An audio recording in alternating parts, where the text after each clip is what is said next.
This is the Blueprint Podcast, bringing you the latest in cyber defense and security operations from top blue team leaders. Blueprint is brought to you by the SANS Institute and is hosted by SANS Senior Instructor, John Hubbard. And now, here's your host, John Hubbard. On this episode of Blueprint, we've got Corissa Koopmans and for the third time, returning guest, Mark Morowczynski. And they're here to tell us about something I'm guessing nearly everyone listening will be interested in, Microsoft Security Operations Guide. Did you know Microsoft has released extensive documentation on what exactly we should be looking for to detect compromise in our Azure environments? Yeah, they have. And in this episode, we're going to talk about what is in that guide, the most important log sources for detecting Azure compromise, the easiest way to get those logs into your environment and turn them into actionable dashboards with things like pre-made workbook templates, how to turn those dashboards into actionable alerts and automated incident response actions, and much, much more. Stay tuned for all of that and many more awesome tips and tricks on this episode of Blueprint. All right, hello everyone, and welcome to Blueprint. On the podcast today, we've got Corissa Koopmans, and I think the person who's closest to forcing us to design a SNL-style five-timer jacket. We'll have to design one of those for you, Mark. Mark Morowczynski, welcome to the podcast. Wanted to have you two kind of start off doing a quick intro to yourselves. They're here from Microsoft and going to be giving us some outstanding information for helping us detect threats and any kind of thing that we don't want in our environment. So, Corissa, let's start with you. Great. Yeah, I'm Corissa Koopmans, and I work on the Get to Production team, which is in the Identity and Network Access division of Microsoft. So I work with a lot of large customers, and we grab their feedback and we bring that back into engineering. And it's one of the things I specialize in is log analytics. And so that's why I'm here today. Fantastic. And what about you, Mark? Although we might know you all from the last couple episodes or three. No, I'm looking forward to that smoking jacket. That's a good one from an SNL perspective. But thanks for having me again. Yeah, so I'm on the same team as Corissa, and we are responsible for Active Directory Federation services, but we spend most of our time helping customers deploy Azure Active Directory. Fantastic. All right, so the genesis of this episode was Mark had reached out to me via email and basically let me know that there's a couple really important things that he wanted everyone to know about out there in the audience. And I totally agreed with him because Microsoft and Azure and all of the surrounding universe of products is something that nearly every business at this point is using to some degree. So it's obviously imperative that we all kind of know what we're looking for and how to best find stuff within this mountain of data that's being generated from all of our cloud services and everything. So to start off, let's set the stage. Mark, if you could kind of walk us through some of the things you've been working on since last season and what we wanted to talk about in this conversation here. Yeah, so I think one of the big things since the last time I was here with the IR playbooks is we have a full-blown Azure AD security operations guide, which kind of walks through what should the SOC be monitoring. But before we get into all those details, because there's a lot in that security operations guide, we should probably do a quick review of what the different log sources are in Azure AD. And if you have Azure or if you have Office 365, you have Azure AD, even if you don't know it yet. So you want me to kind of run through those, John? Yeah, definitely. That'd be great. All right. So let me ask John, how many log sources do you think there are in Azure AD? Like how many different log types? How many different log put you on the types? Spot. Yeah. Oh, good question. So reverse I'm the host now, John. I'm the host. I'm going to interview you. How many?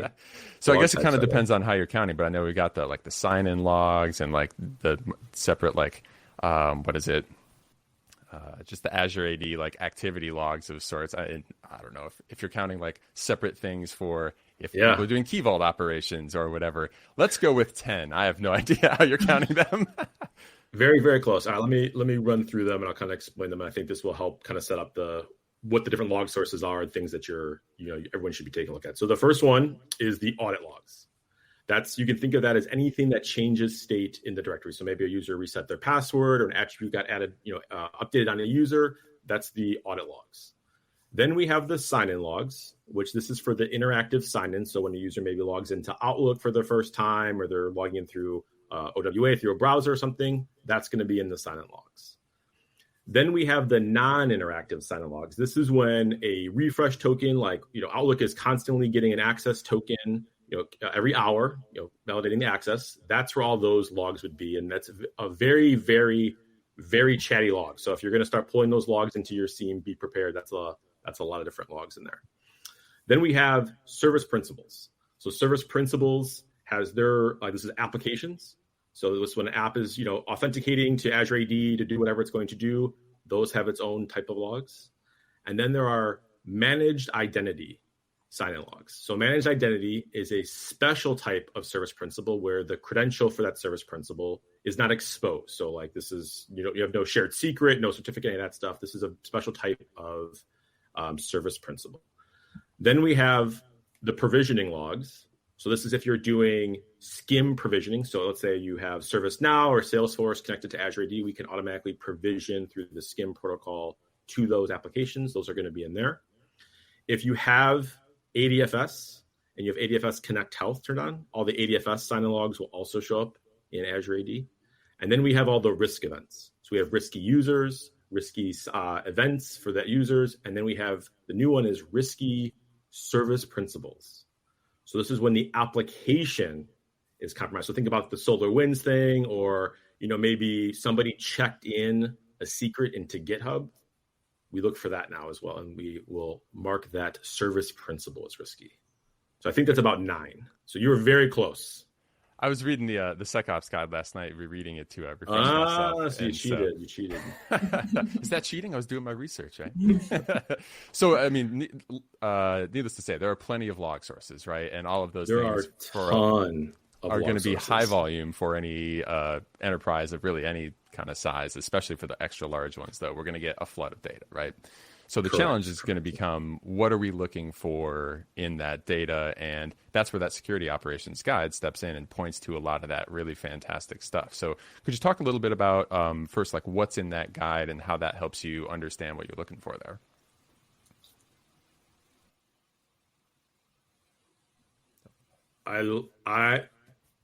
I lost you for like 30 seconds. Like, and everyone went. So you froze for a second too. Okay, we'll start. How did I phrase that? So could you describe a little bit with all of those log sources based on the security operations guide? It points you to what we're looking for here. Can you talk a little bit about the contents of the security operations guide and where that's going to bring value to people trying to understand these log sources? Yes. So the security operations guide, we have it broken out by different categories. So user accounts, privileged accounts, stuff specific to PIM, applications, devices, and just regular user stuff. It's going to focus on what you should be monitoring from a SIEM, like a SOC perspective, and it gives you the log sources that, like, this is the thing, how you look for it. And then we kind of give you a high, medium, or low based on what we thought is the most important things that the SOC should be looking for. Now, the question I'll ask you, John, and I talked about this before, how do you get those logs into your SIEM? Like, what is the recommended way? Again, I told you, I'm the host now. Like, I'm the Tom Hanks of this SNL show. So how do you do it? We're going to be pulling them in directly, probably into log analytics, right? From the specific services and products that you're running in Azure. There's also, all the event connectors of various sorts. So there's Azure Event Hubs and some of those other things, I think. But I believe the best thing is directly into log analytics out of those items. Very good. There's a couple ways to do it. So if you have a Splunk or QRadar or some other SIEM, you should be using the Event Hub. And this will push all of the events, and you can pick all those log sources I just talked about. You can pick which of those log sources you want to send to your Event Hub, and that will push those all into your SIEM. Previously, a lot of people were doing Graph API calls to go pull the logs, which can be problematic because you have to keep pulling them, and then you have to kind of probably dedupe them as they come in and things like that. So the Event Hub is absolutely what you should be doing. If you don't have a SIEM, or maybe you're like myself, you're on the identity team, and the team that runs the SIEM is like a nemesis team, and like we don't really talk to them because they won't share data, and you'd be surprised how much that does happen. You can then use log analytics or something like Sentinel to look through those logs. So you would also then send those logs to log analytics, which is what you're going to need to do to use any of the stuff that Chris is going to talk about when it comes to workbooks. Fantastic. So building up to the workbooks thing, I guess let's kick it off and jump into that. Where do workbooks come into solving the problem of tons and tons of data that people might not know what to do with? Sure. Well, I think the one thing I learned is that you get all of this information. And honestly, if you don't do anything with it, I mean, it's just a waste of storage. So what it does, I mean, there are actual templates that we as Microsoft and on our team, we create. And they're what we would think, they're almost like a different version of a SecOps guide in a way. It's like, hey, these are the very common questions, common concerns, common things that we see. And we build these templates around there. So any customer who is, streaming their logs into Log Analytics have access to these workbooks. And you basically have to set up a Log Analytics workspace. But once you have that, then you have access to all of these amazing workbooks. For example, there's one that monitors sign-in logs. They monitor like conditional access and insights. It does a lot of like gap analysis. We also have looking into like authentication prompts. Hey, you have this executive who's getting over-prompted. How in the heck am I going to find out why he's being prompted? And it breaks it down by device. It breaks it down by user, operating system. It just breaks down all these different ways and it's all visual. So even if you're not like someone who is completely a pure data analyst, it's going to make sense to you because it's in these visualizations and you can bring it to your leadership, you can bring it to your manager and hopefully have conversations around it and know where you can start like doing a little bit of diagnostic work.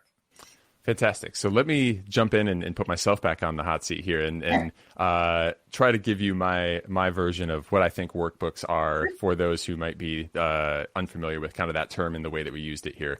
Workbooks, in my mind, are very much like a normal SIM dashboard, right? We're taking data from large pools of whatever, multiple different sources, and we're cutting it up and turning it into various charts and graphs so that we can hopefully come up with some kind of actionable insight. Is that correct? 100%. I've used Kibana in my lifetime. So I would say that is like one where you can really put together, you have these like little modules or wizards that you're putting together this amazing workbook or amazing visualization of the data. That's what we are calling a workbook. And the templates is like what we're saying is like ones that we create, but they're all built on the Kusto query language of our logs, right? So they're, all of the logs you can access through that. The other thing is important that's maybe a little bit different is that like you can take these workbooks and save it as your own and then customize it and change it. So you're really just like almost making an exact duplicate, but then customizing it for what you want to see. And you would be able to customize anything inside it, the way it looks, but also the queries as well. So one of the ones you had just mentioned, and I checked out because it was in Mark's email, kind of in the intro, was I think it was excessive login prompt was the way you phrased it. Authentication prompts analysis. Prompts. Okay. Mm-hmm. So that's a good kind of case study for people who may have not dove into this before. As an example, why is that something that someone might be interested in, and what is on your dashboard that would help them kind of solve those questions or understand those problems better? Yeah. I mean, I will answer it in my sense, but I also want Mark to speak to it too, because they spoke about this, been, preaching about this for a long time. And we finally have something that like all of our customers can use. So the workbook itself is really so that if you are having any issues in your environment, you know what normal is, and you go into this workbook and you're seeing like a huge spike in people using FIDO keys, and you don't think you have anybody using FIDO keys in your environment. That's just one example. It's basically, if you don't know what type of authentication methods are in your environment, and you don't know how to gauge this might not be useful to you. But if you know what you have in your environment and you're seeing things that are not necessarily making sense, it's a place to start to do investigation. The other thing it is we've heard like our customers complain all the time. They're like, I'm getting 100 prompts a day. Like I'm turning off my authenticator app. I'm done. And they're ready to like just throw their entire computer out the window. This is where you can say, okay, I'm actually just going to search for this executive's name or whoever this is having this issue. And I'm going to see an exact breakdown of what applications he's using, when he signed in, what operating system using. Is he coming from an unmanaged device? Is that why he's getting all these prompts? It breaks it down by also policy. Like maybe there's a policy in place that we didn't know was in place, or maybe it was configured incorrectly that's causing all these prompts. So there's so many different reasons that these prompts can start, popping up and be excessive. And this is the way for them to figure out exactly what they need to do to fix it. Gotcha. And what we're aiming for with that sort of thing, or maybe I should ask you, in the ideal organization with the exact right kind of, or maybe count of prompts, what are we aiming and what are we hoping to find kind of on this dashboard if everything is normal and working great? Yeah, that's a great question. So, one of the things that we put on this workbook is like your average amount of prompts per person. And I think even just being a person, usually the IT admin is also a user of prompts. Like he has to prompt in when he's signing in. So if he thinks that 20 per day is pretty excessive, then he's probably right. So it's really, it's going to be different in every environment, right? So in Microsoft, like I expect that I sign in with my Windows Hello for Business, and I do not expect to be prompted ever again during that day because I just signed in with my face on my computer. Other places have different rules, and maybe they're accessing specific applications that have higher security. So then they are expected to be prompted again or having to do a re-authentication. So this is where it really is a customized thing. So this is where I beg, and I think I've learned this in a SANS class. I've heard it over and over again. It's like the most important thing you can do is like really know your environment. If you don't know your environment, you can't protect it.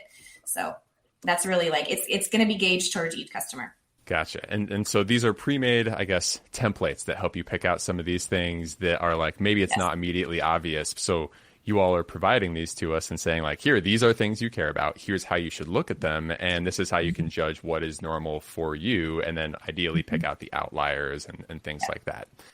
Right, but we should be trying to draw, like as Chris has said, you should probably, like you're getting 20 prompts a day, that's not good, right? And the things that we're seeing with a lot of customers is when you do over prompt people, this is how, you guys have probably heard about this, but where people are getting, phished and they actually give up their MFA credential, they get prompted for a prompt, and because it's the 10th prompt of the day, they don't know that it's any different than the previous legit 8 one, so that the attacker logs in, and they get the MFA prompt and they're like, sounds good. So they hit approve, and, it kind of defeated the purpose of your MFA. So you really want to be driving, as Krista said, for high security stuff, maybe you want to prompt a little more frequently, but that should be the exception, not the default. We really want to be cutting those prompts down as much as we can. And we actually had a customer have a pen test done, and, they did the normal password spray, get the password stuff. And they asked, is it okay if they just like bombard these poor people with MFA prompts? Like, did they have approval? And they said, go for it. So they just bombarded like 3 or 4 people with just a bunch of MFA prompts, and nobody called the help desk. Not one person. They just lived with it. And then one person uninstalled the Authenticator app to be like, just make it stop. So that was the tactic they took. So this workbook, I think, will be very helpful to see what is actually happening in your environment. If you haven't really taken the time to look at this and analyze this, and you'll probably see some recommendations, like Carissa mentioned the unmanaged device. One of my customers, who Chris is their favorite person, who's always talking about the workbook stuff that she's working on. They saw that most of their prompts are coming from these unmanaged device types. So this is just not domain joined or Azure AD joined devices. They're now using that to go push to say, look, we really need to include this and start pushing some of this other work forward, because look, these people are having such a very poor experience on these unmanaged devices, even though they're maybe a corporate resource. So lots of good stuff that can be pulled from those workbooks. Gotcha. So a question that might be slightly out of scope of this, but I was just thinking about it yesterday as I was kind of logging in and playing with Azure stuff. Sometimes when I log into certain Microsoft, tenants or environments, like it'll just get the, is this you? Yes. Or in other times I'll get to like type in the number you see on the screen and those kind of things. Is the number thing an attempt to get rid of the problem you just described, where it's like, is this you? Type the number, and then they're like, I don't have a number. Is that one of those, like the kind of prompt you present to people, something that we should be looking at? And is there any kind of advice around that you have? So I can take a stab at this one, because the number is like a new type of way that we are doing authenticator, like passwordless with your phone. So if I don't have to ever enter my password, but I need to confirm it's me, Microsoft will send you a number to your Authenticator app, and you basically just enter the number and match it. And that way it's like a confirmation without having to enter your password, or you're re-authenticating without entering your password. If you don't have the Authenticator app, then I'm not sure why you would get that prompt. Gotcha. Okay.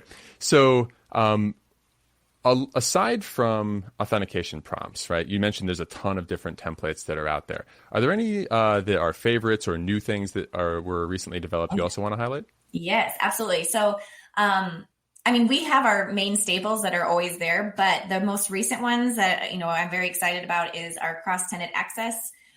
So we've had one of our teammates, Jeff Casimir, he built out basically you're tracking who is accessing your environment from different tenants and who in your environment are accessing other tenants as well. And this is super useful because we are starting this cross-tenant access policies where you can, you have incorporated other tenants that you are partnering with. Maybe it's a partner, or maybe it's just another tenant altogether that's in your environment, but you are in this B2B relationship with them. But you want to say, hey, I want to actually put my policies on them, or I want to know if they've MFA'd in their Azure AD environment before they come to me. So you just have these different policies that you can regulate, and the relationship's a little bit more safe in that and more secure. So this app, let me start back. The cross-tenant access workbook, it is a way to just look in what's going in and out. So outgoing and ingoing is type of authentications in your environment. Gotcha. Yeah.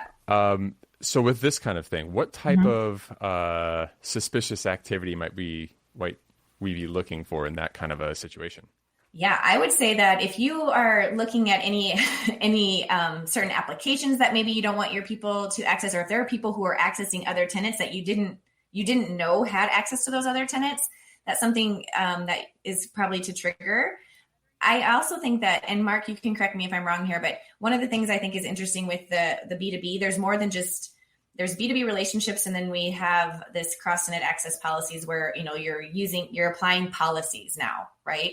So you want to make sure that they are coming from like maybe a device that is compliant, for either your environment, or you're accepting the rules that they're coming from, or that they've come through MFA when they're accessing things, or they're actually on this whitelist that says they can come to your environment or go access those. So I think it's just, again, knowing your environment, knowing what rules you set up in these cross-tenant access policies, and then seeing if there's things that should not be happening. And this is the way that you can dig into it from a workbook. If you've been with us through season 1 and 2, you've undoubtedly heard me talk about some of the courses that I've authored for SANS that are near and dear to my heart as a lifelong Blue Teamer. What you may not know is that every year and multiple times per year, these courses continue to get better. One of my favorite classes to teach is Sec 450 Blue Team Fundamentals, which is a technical class I designed for anyone working as a cybersecurity analyst for teams large or small.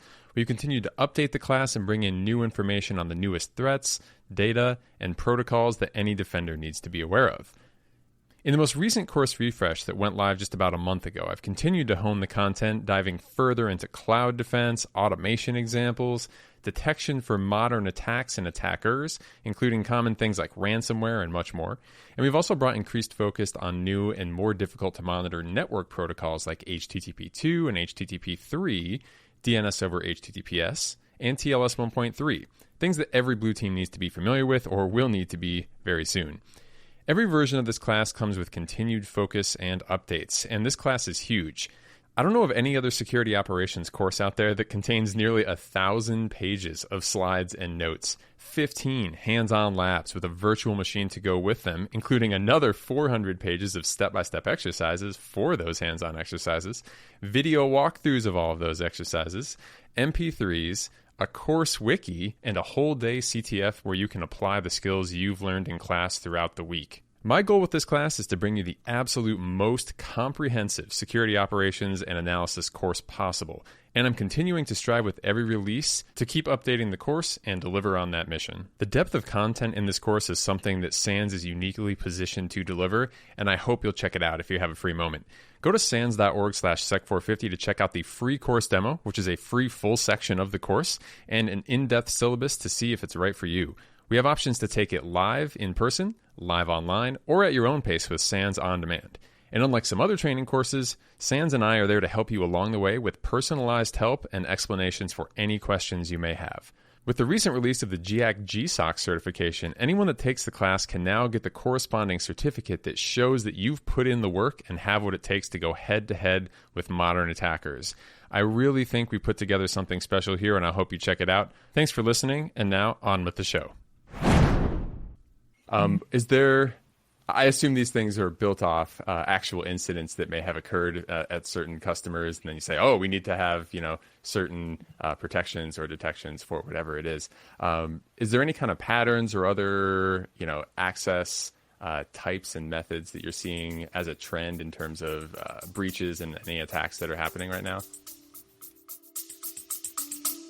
We'll be back after a quick break. If you're enjoying this episode, then you're undoubtedly interested in building the strongest security operations team that you can. For those who want to go even deeper, did you know that SANS has not one, but 2 courses that cover security operations centers as well? For the leaders, managers, and directors out there, my co-author Mark Orlando and I offer 551, Building and Leading Security Operations Centers.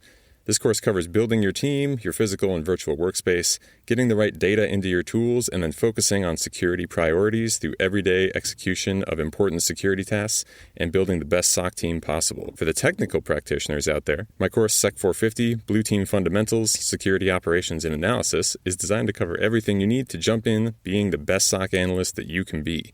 We cover important data types, SOC tools, security logs, malware, analysis technique, automation, and much, much more. In addition, if you want to prove you can deliver the best on any security team, both courses have an accompanying certification available from GIAC. That's the GSOM for 551 and the GSOC for 450. Check out both courses and free demos available on the SANS website. You can get registered today for an in-person course at one of our many events, or go to On Demand and take either class anywhere at your own pace. Thanks for listening.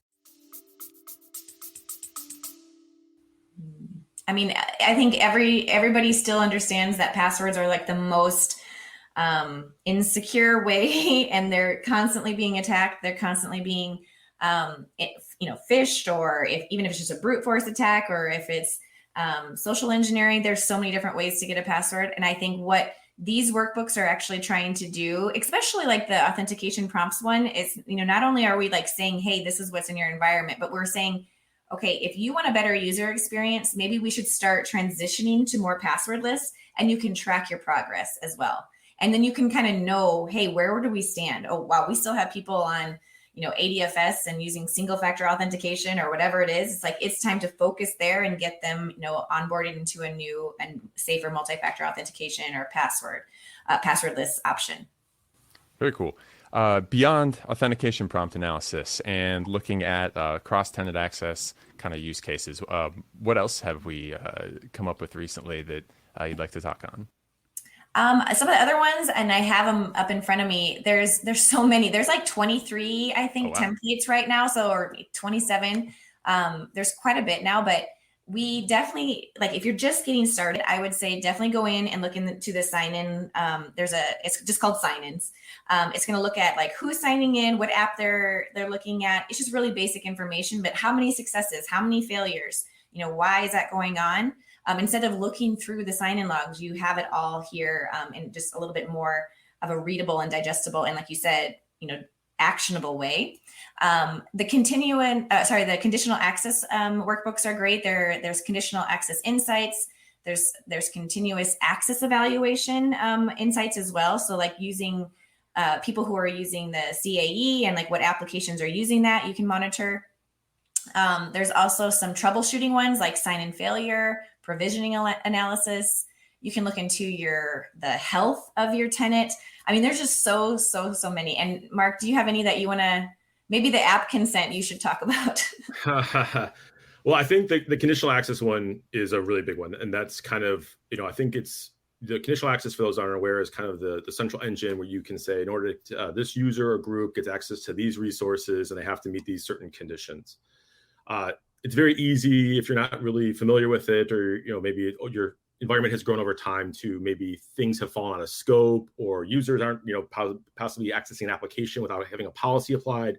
So that's a really good place to start to make sure the policies are being applied the way you think they're being applied. So I think that's a really good one. The second one was one that Corissa actually missed, and she actually worked on it not that long ago, which is the identity protection stuff, which has all the different like risk events and who's coming from where and all that kind of stuff. So that one's a really good one. And then, the app consent one is a one that is a really important one, which is app consent is a kind of like a new type of phishing attack where maybe you prompt the user to consent to being able to read parts of your profile, maybe read your mail, or even give access to your mail, and then it starts sucking your mail out. So we'll look through stuff for that and kind of show you some of that stuff. And that's all covered also in the security operations guide in the app section, talking about app consent. I mean, we could do another whole show just about app consent if you wanted. There's a lot to unpack there, and it's kind of a newer type. If you're not familiar with OpenID Connect and OAuth, it's a little confusing at first, but once you kind of understand the whole dance and the flows and how those tokens work, it's really good to learn. If you're a defender and you haven't started looking at that, it really is the new NTLM and Kerberos type of stuff that you should be starting to understand, because that's where all apps are kind of moving from an authentication perspective. Yeah, definitely. That's when I think it might be worth going at least a little bit further on app consent grant attacks. Again, if I'm summarizing this correctly, ways to get around people having to do multi-factor auth, right? And you trick someone by saying like, here, click this link. And then it shows the user something like, hey, do you want to have this app that looks benign, but is actually created by an attacker, right? Have access to your account. And the user is like, oh, I don't know, sure. I click OK because that lets me do my job. And then that gives them the ability to modify, email rules, intercept email and stuff like that. Did I cover that sufficiently? That's dead correct. So, and I think a couple of us have done some of the SANS Blue Team Summit sessions around some of the stuff. So there's, like I said, we could do a whole hour about that, but yeah, you got it. It's very similar to on your phone, when you have a new app and it says, can it access your pictures in your camera? Cause what's going to send, add some crazy filter that I'll send to Chris. It'll give me cat ears or something like that. Right. It's very similar concept, except for instead of accessing stuff on your mobile phone there, it's going to be like SharePoint sites, your contacts, your calendar, things of that nature. And the thing to know about that is then all your forensics tools, where you go like, let's get that machine and like, let's tear this thing apart. Like there's nothing on there because it's all on the web account stuff. So there's a lot to learn there. And so that's where those kind of app consent templates and logs and all these rules can help us find that, right? It's we're trying to say Absolutely. Like, hey, where is there a user that has an application that no one else has ever said okay to in this organization before, right? That's kind of the key to finding those, correct? That's correct. And we have some, as part of the SecOps guide, and we have points to the actual incident response playbooks we talked about last time. We actually have some scripts and things that people can use to get started with that, which kind of dumps out all the apps and all the consent grants that they have. And you can look for high privilege consent grants, as well as, looking for targeting those executives that Carissa mentioned. Like if that executive has an app that looks kind of weird because it's called mail, except for the I is a 1, right? And it's all in caps or something. And it's like, oh, that might not be a good time for the IR team. Hopefully you didn't look at that like Friday afternoon. You're like, oh, let's just, walk through these consent grants and see. That's a Monday morning task, I think, because then you're going to have a whole week to go do the recovery. But there's that. If you have a CASB solution, we'll do some of that stuff. So on Microsoft, we have Defender for cloud apps. It used to be called MCAS. I believe I got that right. That, also helps and shows high privilege consents and things that you probably, as defenders, we want to, someone should go look at. Yeah, and that's one of those things where if you haven't seen kind of the red team toolkit side of this, I think I have the right name of this. MDSec makes a thing called the Office 365 Attack Toolkit, which will help attackers create these malicious applications. So it's not something that takes like world-class knowledge to necessarily be able to do. So if you want to kind of dig into that statement, anyone that's listening, the MDSec stuff is where an attacker might start if you want to get a deeper picture on how that kind of thing would work. With that sounds like a good time to transfer into, okay, so we have these workbooks. We can identify these situations. How do we then use these to move into setting off alerts, getting those things into our SIM and taking action and tying those to, automated workflows or whatever else we might want to do after we realize there's a problem? Yeah, I'll take that, because one of my favorite things actually about log analytics is when you are, looking at these workbooks, any visualization, you're like, oh, wow, this is super useful. I should be tracking this all the time. You can pull that query, directly into log analytics. And I know that seems kind of weird right now without visualizing it, but, definitely go and play around in the portal and you'll understand what I'm saying. But when you pull into log analytics, you're just looking at the raw query, and right above in the bar, there's a way to say set alert. So if it's something that you think is important, all you do is hit set alert. You decide some parameters, you put a name on it, and you set it up. And then you're going to either, however you decide, if you're going to be receiving an email, if it's going to be maybe triggering a logic app, whatever things that you decide are going to be happening because of that alert, you can set that up inside and customize it. But it's very, very simple to do that. And, anything that is in these workbooks or anything that you decide to query or customize is just, hitting a button saying set up alert, and then you can start alerting on those things.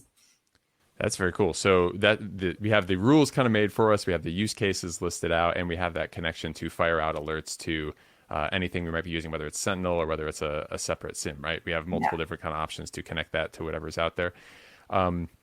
In terms of Sentinel, I know I saw that there was some pre-built stuff, and Mark, maybe had mentioned wanted to talk about some of that. Can you talk about where we can go for people who are already in kind of the Sentinel ecosystem from what we've talked about here?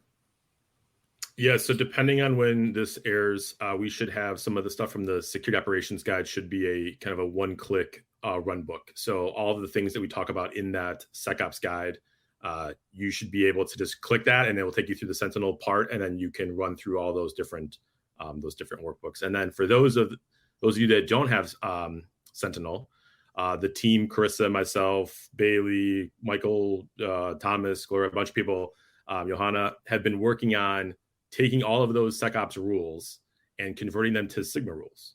And if you look in the Sigma content repo, you'll start to see them already populating in there. And as we kind of get further along, we'll update our documentation with that. So if there's a specific rule and maybe you're using Splunk or QRadar or Sumo Logic or something like that, we have the matching rule for you.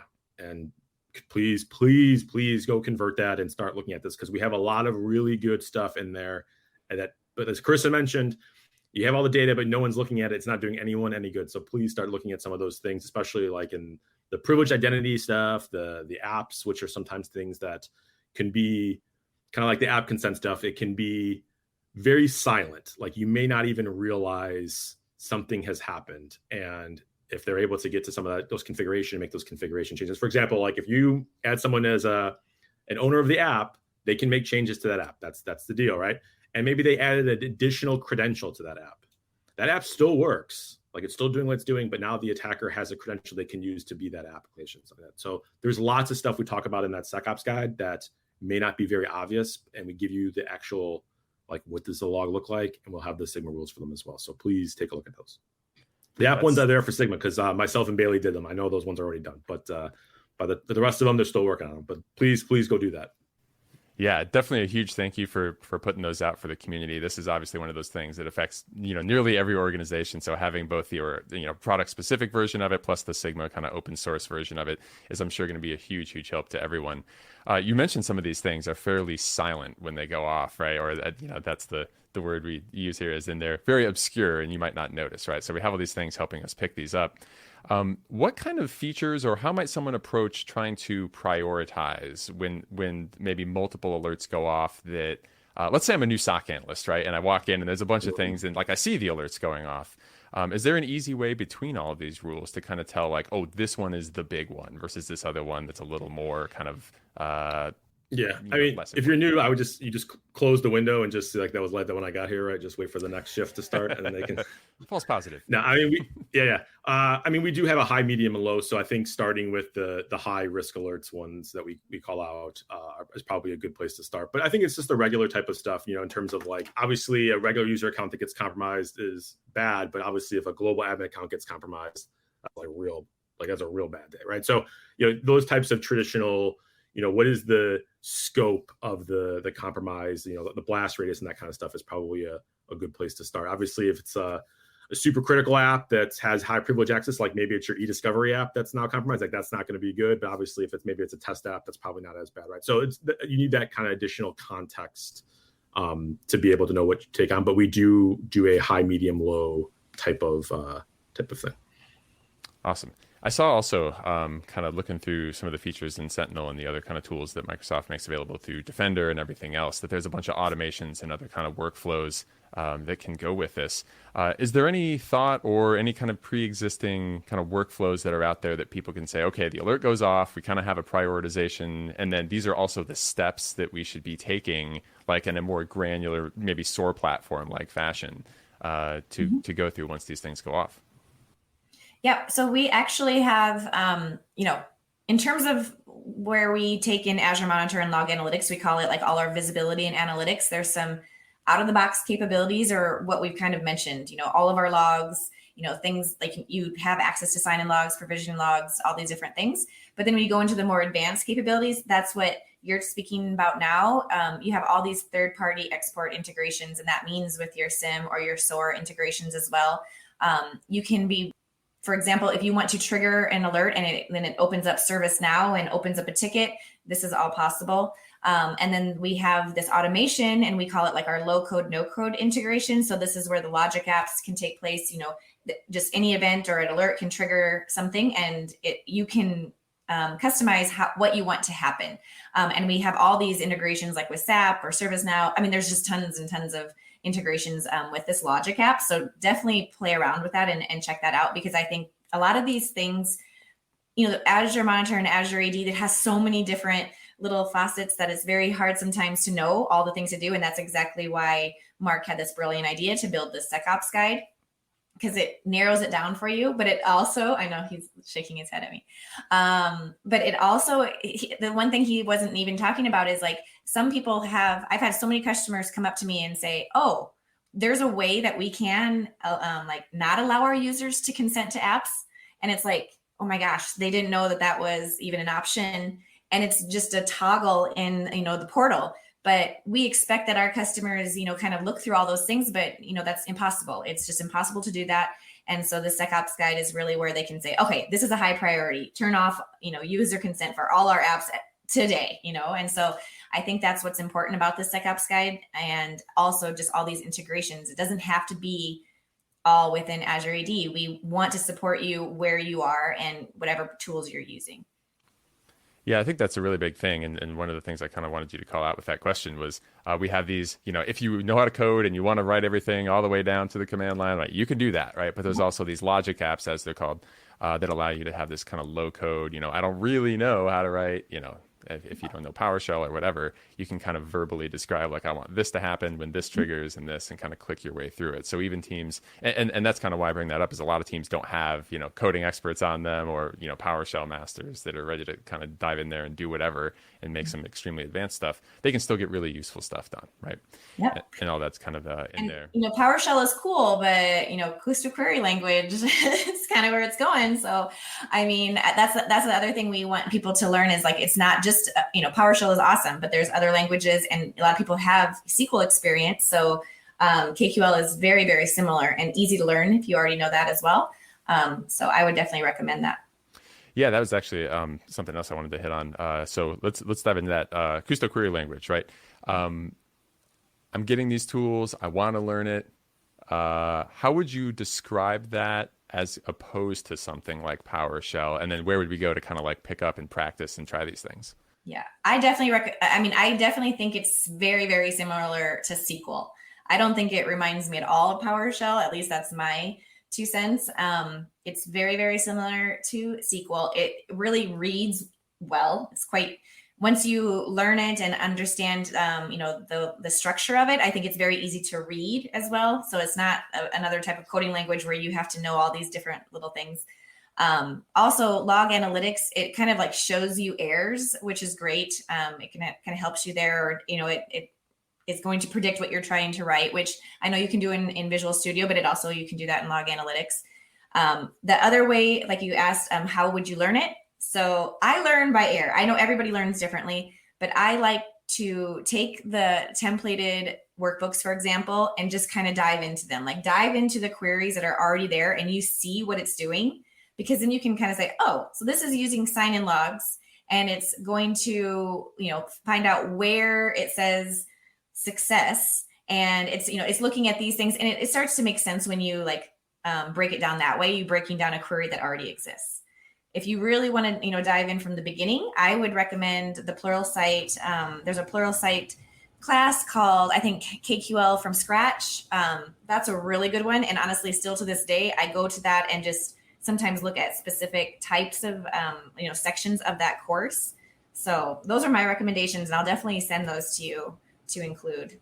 Yeah, perfect. We'll definitely get those put in the show notes.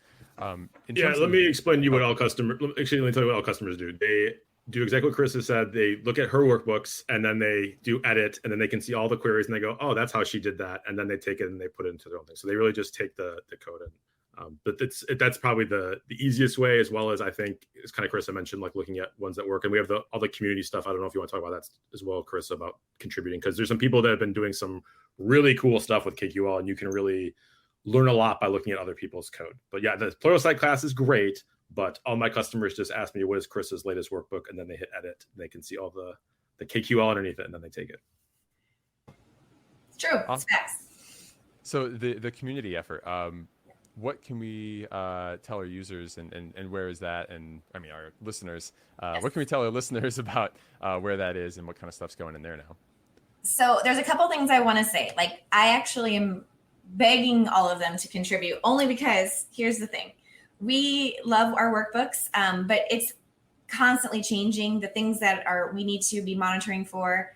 And the community is always on top of it, right? And we want their help. And even if it's not to build another workbook, but just to say, hey, this is wrong, or this is outdated, or can you guys, relook at this workbook and maybe make these type of changes? All of those things would be immensely helpful. So if they go into our Microsoft open source GitHub and add themselves to that, we have this Azure AD workbooks community inside GitHub. And I'll send all of these links and share exactly the steps, but you can submit your ideas there. You can look at all of the code of all of the workbooks that we have. There's a lot of information there as well about how to build out a new workbook as well. So there's tons and tons of information in this Azure AD workbooks community. And yeah, like Mark said, people are doing amazing and awesome things. And I think the only way we can really learn from each other and take advantage of it is to participate in, this community. And I think it's a really awesome place to learn it as well. So. Yeah, one of the things that I kind of looked at when I was kind of checking into Kusto and some of these tools is like there's a whole bunch of stuff on the Microsoft just online learning portal. I don't know exactly what you call it, but there's like that kind of step-by-step, like here's how you click through and generate these advanced hunting, queries and all that kind of stuff. And they'll spin up free kind of demo environment things that you can test this out with. And one of the other things I saw when it comes to KQL was like, you don't know what you're working with, but basically you have all these tables from all the data sources that you have from anything you have in Azure, right? So you're like, well, okay, I want to find anomalous logins or whatever. You can dive into the tables, you can see what fields are there, and then you can craft up your language, like you said, SQL style, and carve it into one of these, workbooks or whatever it is that you need out of it. So really cool thing, and especially for threat hunters, right? You go in with that mindset of like, you got to have that hypothesis of if someone were here, here's the things they might do. Let's dive into our fields. Let's see what fields are available. Let's turn it into something that can hopefully catch those kind of activities. Anything else you want to call out? We're getting close to our time limit here. Did I miss anything?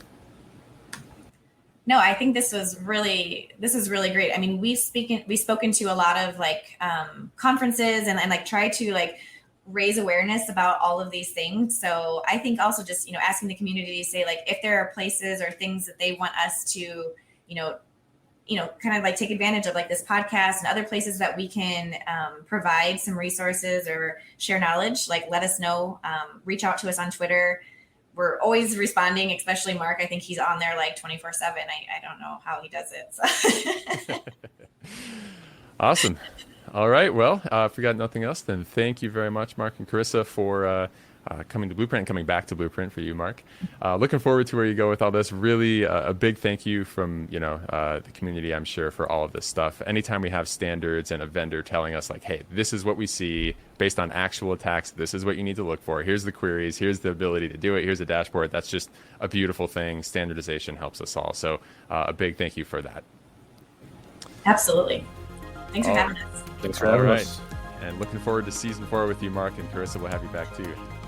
Oh yes, I mean, I won't expect to be as big a deal as Mark, but have me back sometime. Stop it. All right, fantastic. Thank you.